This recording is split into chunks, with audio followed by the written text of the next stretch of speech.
आना और कैश का जाना एक पर्टिकुलर पीरियड के लिए। ओके, तो कैश मीन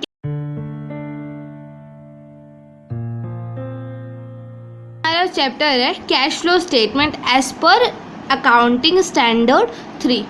तो कैश फ्लो स्टेटमेंट क्या है, अब नॉर्मली देखिए तोड़ तोड़ के पर देखते क्या है। कैश मतलब पैसा, फ्लो मतलब कि कैसे फ्लो करता है, मतलब पैसा कैसे जाता, आता कैसे, जाता कैसे, उसका स्टेटमेंट। स्टेटमेंट मीन्स एक फॉर्मेट में स्टेटमेंट दिया था, उस फॉर्मेट में बनाना स्टेटमेंट। ओके, तो क्या है, is a statement that shows inflows and outflows of cash in a concern during a particular period. एक ऐसा स्टेटमेंट है जो हमें ये बताता है कि कैश कैसे आता है, मतलब कैश का आना और कैश का जाना एक पर्टिकुलर पीरियड के लिए। ओके, तो कैश मीन क्या था, कैश आना और जाना। तो हम यहाँ कैश किसको बोल रहे हो। Okay, cash means cash and cash equivalent. Cash means cash मतलब पैसा, एंड पैसे के जैसा, इक्विवेलेंट उससे इक्वल होना चाहिए एकदम। वाइल फ्लो मतलब means of movement of cash, cash का मूवमेंट होना। दस कैश फ्लो स्टेटमेंट में बी डिफाइंड, तब कैश फ्लो स्टेटमेंट को हम ऐसे डिफाइन कर सकते हैं as a summary of receipt and payment of a cash. एक समरी है पैसा का रिसीव होना और पैसा का पे करना, पैसा जाना, विच रिकनसाइल, ये बताता opening cash balance with the closing cash balance of a given period, जिससे ओपनिंग कैश बैलेंस और क्लोजिंग कैश बैलेंस बताता है गिवन पीरियड का। किसके बेसिस पे, on the basis of information of sources, inflow पैसा का आना, and application outflow of cash. Okay, किस बेसिस पे बताता है, जो इन्फॉर्मेशन हमें मिलती है इनफ्लो पैसे आने की और पैसे जाने की, और ये इन्फॉर्मेशन हमें कहाँ मिलती है, बैलेंस शीट और प्रॉफिट एंड लॉस में। Okay, profit and loss account जो हम बनाते हैं और बैलेंस शीट जो हम बनाते हैं, उसके हेल्प से हमें ये पता चलता है कि इस साल भर में हमारे पास पैसा कितना आया और हमने पैसा कितना उड़ाया, मीन्स पैसा कितना गया हमारे हाथ से। ओके, एक एंटरप्राइज का। कैश मतलब क्या है, कैश इंक्लूड्स करता है कैश ऑन हैंड, मतलब अभी आपके हैंड में कितने पैसे हैं, और डिमांड डिपॉजिट विद बैंक्स, और बैंक्स में कितने पैसे आपके। ओके, कैश इक्विवेलेंट मतलब this includes purely short term and highly liquid investment. Purely बहुत छोटा समय का, और हाईली लिक्विड मतलब तुरंत ईजिली और बहुत जल्दी जो वो इन्वेस्टमेंट है ना, लिक्विड मतलब कैश में कन्वर्ट हो जाए, which are readily convertible into cash and which subject to an insignificant risk of changes in value, जिसका रिस्क बहुत कम हो। Okay, therefore an investment normally qualify as a cash equivalent। ऐसे investment तब qualify करते as a cash equivalent only when it has a short maturity, जब उनकी maturity बहुत छोटी हो। शॉर्ट मैच्योरिटी बोलने का मतलब यहाँ पे कि 3 महीना या उससे कम, उससे ज़्यादा का होगा तो वो कैश इक्विवेलेंट नहीं होगा। Okay, sorry. तो ये हमें देख ले कि कैश फ्लो स्टेटमेंट क्या होता है। एक ऐसा स्टेटमेंट जो हमें ये बताता है कि कैश का आना और कैश का जाना एक पर्टिकुलर पीरियड के लिए। Okay, cash flow statement 3 parts में क्लासीफाई होते हैं, operating, investment and financing activity. Okay, operating activity मतलब हम जो रोज़ मतलब डे टू डे के खर्चे निकालने में जो ऑपरेट करते हैं उसे बोलते हैं हम ऑपरेटिंग एक्टिविटी। इन्वेस्टमेंट कि हमने कहाँ पे पैसा इन्वेस्ट, मतलब हम इन्वेस्टमेंट बोलने का मतलब है कि हमने कहाँ पैसा लगाया, कहाँ से हमें ज़्यादा, मीन्स लॉन्ग टर्म की बात करते हैं। ऑपरेटिंग शॉर्ट टर्म की बात करता है, इन्वेस्टमेंट लॉन्ग टर्म की बात करता है। ओके, और फाइनेंस मतलब ओनर्स का पैसा। ओके, कि ओनर्स के पैसे में कितना कम हुआ, कितना गए, लॉस हो रहा है मतलब ओनर्स को, या हमने कोई लोन लिया है उसका रीपेमेंट करना, ये सब ओनर्स फाइनेंसिंग के बारे में, फाइनेंसिंग एक्टिविटी में बात करते हैं। ओके, तो ये सब हम बात करते हैं, तो ये हमें पढ़ना क्यों ज़रूरी है, मतलब हम कैश फ्लो मतलब कैश का आना जाना तो हमने रिसीप्ट और पेमेंट हमें तो इनकम स्टेटमेंट से पता ही चल जाएगा, तो हमें कैश फ्लो स्टेटमेंट क्यों बनाना है, ये क्वेश्चन है। तो इसका आंसर ये है कि इनकम स्टेटमेंट जो है ना वो एक्यूरल बेसिस में बनता है। एक्यूरल बेसिस मतलब जो आपको पैसे अभी नहीं मिले पर आपको मिलेंगे ज़रूर, उसको भी वो ऐड कर लेता है अपना, ओके, वो उसके भी अकाउंट बनाता है। पर कैश फ्लो स्टेटमेंट ये बोलता है कि कैश बेसिस में, मतलब करेंटली आपको वो पैसे मिल गए उसके बारे में बात करता है, ओके। इसलिए हम कैश फ्लो स्टेटमेंट बनाते कि हम लोग को एक्चुअल में जानना है कि हमारे पास कैश है कितना, शुरू में कितना था और एंड में कितना है। तो ये जानने के लिए हम कैश फ्लो स्टेटमेंट बनाते हैं, ओके। ये क्लासिफिकेशन किया था हमने, operating activities, investing activities and financing activities, okay.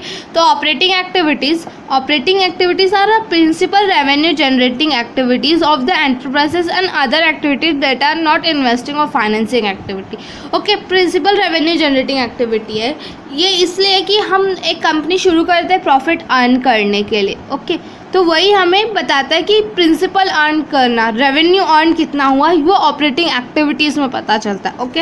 Investment, this includes the transaction of purchase and sales of long term assets and other investments which are not included in cash equivalent, okay.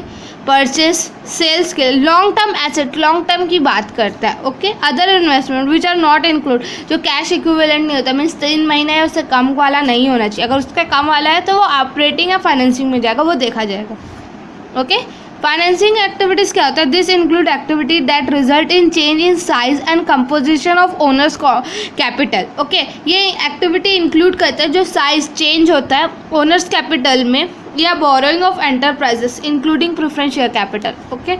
Means owners capital में जो size के changes होते हैं वो बताता है, okay. Means ये owners के बारे में बात करता है, ये लॉन्ग टर्म एसेट्स के बारे में बात करता है, और ये डे टू डे वाले के बारे में बात करता है, ओके। और ये हमने देख भी लिया कि हमें ये पढ़ना क्यों ज़रूरी है, ओके। तो पहले why do we need to for preparing cash flow statement, क्यों ज़रूरी है, हमने देखा कि क्योंकि हम जो इनकम स्टेटमेंट बनाते हैं वो एक्यूरल बेसिस पे बनाते हैं, मीन्स आपका जो पैसा नहीं मिला है पर आपको मिलेगा, ओके, उसको भी आप ऐड ऑन कर लेते हो। बट कैश बेसिस में बस ट्रूली कैश होना चाहिए, मीन्स आपको कैश मिल रहा है तो ही आप ऐड करोगे, वरना नहीं करोगे, ओके। तो ये हेल्प कैसे करता है? Accounting personnel who needs to know whether the organisation will be able to cover payroll and other immediate, ये इसलिए बताने में हेल्प करता है एक ऑर्गेनाइजेशन के पास कि उसके पास कितने पैसे हैं, एक्चुअली उसके पास कितने पैसे हैं, ओके। अभी उसके हाथों में कितने पैसे हैं, ओके।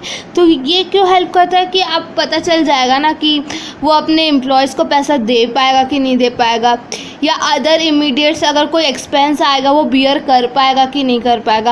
अगर आपके पास एक्चुअली में पैसे ही नहीं है, बस ख्याली पुलाव टाइप से, ओके, तो आप थोड़ी उस बेसिस पे आप कुछ नहीं कर पाओगे ना। आप ख्याली पुलाव बोल के तो आप किसी को दे नहीं पाओगे, मीन्स एम्प्लॉयज़ को ये तो नहीं बोलोगे हाँ हमें ना 1 साल बाद पैसा मिलेगा तब हम आपको पेमेंट करेंगे, ऐसा तो आप बोल नहीं पाएंगे, है ना। इसीलिए कैश फ्लो इसलिए बनाते हैं कि हमें पता चले कि एक्चुअल में एक एंटरप्राइजेस के पास हाथ में कितना पैसा है, ओके। तो ये हेल्प करता है एम्प्लॉयज़ को या अदर एक्सपेंस जो होंगे तुरंत इमीडिएट वो कि बियर कर पाएगा एंटरप्राइज की नहीं। This statement helps the management to evaluate his ability to meet obligation, obligation मतलब हेल्प करता है मैनेजमेंट के, ये स्टेटमेंट हेल्प करता है मैनेजमेंट को इवेल्यूएट करने की उसकी एबिलिटी है ऑब्लिगेशन मीट करने की नहीं, कि मीन्स ऑब्लिगेशन यहाँ पे क्या बोल रहे हैं हम लोग, पेमेंट कर पाएगा क्रेडिटर्स को नहीं, कि जो पैसा हमने उधारी में लिया उसको पेमेंट कर पाएगा कि नहीं कर पाएगा, इंटरेस्ट टैक्स डिविडेंड। क्योंकि हम इस एक्यूरल बेसिस पे ये तो नहीं बोल सकते हम 1 साल बाद पेमेंट करेंगे, क्योंकि हमें एक्चुअली पता होना चाहिए हमारे पास कितने पैसे और हम दे पाएंगे कि नहीं एक्चुअल में, okay. Investor who needs to जज whether the company is financially sound, cash flow help करता है ये बताने के लिए कि एक कंपनी कितनी अच्छी है, मीन्स उसका मार्केट में क्या कितना अच्छा नाम है, क्योंकि आपके हैंड में जितने कैश होंगे वो बताएगा कि आप फाइनेंशियली कितने साउंड है, मतलब कितना अच्छे से वर्क कर रहे। ज़्यादा पैसा होगा तो ऑब्वियसली है कि ज़्यादा पैसा होगा तो आप ज़्यादा उनको डिविडेंड दे पाएंगे, है ना, इसलिए। It helps a short term financial decision relating to liquidity, short term financial decision लेने में हेल्प करता है कि कितने जल्दी आप चेंज कर सकते हो उसको कन्वर्ट करने में, okay. Cash flow based on cash basis of the accounting. It is very useful in evaluating cash position of a firm. Cash position क्या है उस फर्म की इवेल्यूएट करने में हेल्प करता है, बिकॉज ये कैश बेसिस पे बनता है, एक्यूरेट बेसिस पे नहीं बनता है cash flow statement. Okay, it disclose the movement of cash. हमने पहले ही पढ़ लिया, फ्लो का मतलब ही होता है मूवमेंट ऑफ कैश. तो मूवमेंट का मतलब कैश कैसे मूवमेंट कर, इनफ्लो आउटफ्लो कैसा, इनफ्लो ज़्यादा पैसा आ रहा है कि ज़्यादा पैसा जा रहा है, ये बताता है हमें कैश फ्लो. ओके, ये हमारे एडवांटेजेस भी हो सकते हैं. तो डिसएडवांटेजेस क्या हो सकते हैं नॉर्मली सोचा जाए तो? फिर ये तो सिर्फ कैश बेसिस के बारे में बात करता है, बट हमारा बिजनेस सिर्फ कैश बेसिस थोड़ी चलेगा. तो लिमिटेशन ये हो जाएगा ना कि हम तो हमारा बिजनेस एक्यूरल बेसिस पे, ओके, कैश बेसिस पे तो है नहीं. तो ये हमारा एक लिमिटेशन है. दूसरा, ये इनकम स्टेटमेंट का सब्स्टिट्यूट नहीं है. ओके, ये कैश बेसिस अलग ही है, इनकम स्टेटमेंट अलग है. ओके, ये हमारे लिमिटेशंस है. ओके, जैसे इसके अपोजिट कर दोगे वो आपके लिमिटेशंस बन जाते हैं. ओके, अब हम फॉर्मेट समझ लेते हैं कि हमें कैसे बनाना है. ओके, अब ऑपरेटिंग एक्टिविटीज़ को दो तरीके से निकाला जा सकता है, एक डायरेक्ट मेथड से, एक इनडायरेक्ट मेथड से. तो पहले हम डायरेक्ट मेथड देख लेते हैं. Okay, particular amount cash flow from operating activities से. ओके, पहला आएगा कैश रिसीव्ड फ्रॉम कस्टमर. इसके अंदर क्या आएगा कि कस्टमर से रिसीव हुए पैसे, मीन्स डेटर से. अगर क्वेश्चन में गिवन है तो ठीक है, नहीं गिवन है तो sales plus opening debtor minus closing debtor. Okay, second आएगा cash paid to supplier. Supplier को जो पैसे देने वो.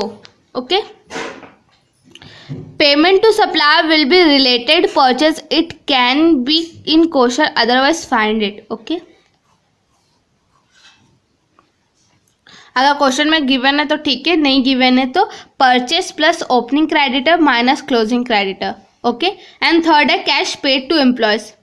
एम्प्लॉयज़ को दिया हुआ पैसा, सैलरी, वेजेस एक्सेट्रा जो भी हो, एम्प्लॉयज़ को जो पैसे देंगे उसको माइनस कर देंगे. तो cash generated from operation A plus A minus B minus C. Okay, इन तीनों को माइनस कर देंगे एक दूसरे से, तो कैश जनरेट कितना हुआ है वो पता चल. फिर इनकम टैक्स पेड, जो रियल में पेड हो गया उसे माइनस करेंगे. टैक्स फॉर प्रोविजन नहीं माइनस करना है. Okay, advance tax paid means हमारा पैसा जा चुका है, एक्चुअल में पैसा चला गया, मीन्स यहाँ पे सिर्फ पैसा आएगा, एक्चुअली आ गया है, और जो चला गया उस बारे में ही बस बात होगी. जो प्रोविजन हम बनाएंगे रखे हुआ पैसे उस पर नहीं बात होती. ओके, तो इसको भी माइनस कर देंगे. तो cash flow from operation before extraordinary item आ जाएगा डी माइनस ई. ओके, फिर एक्स्ट्रा ऑर्डिनरी आइटम्स को माइनस कर देंगे तो क्या आ जाएगा, net cash flow from operating activities. Okay,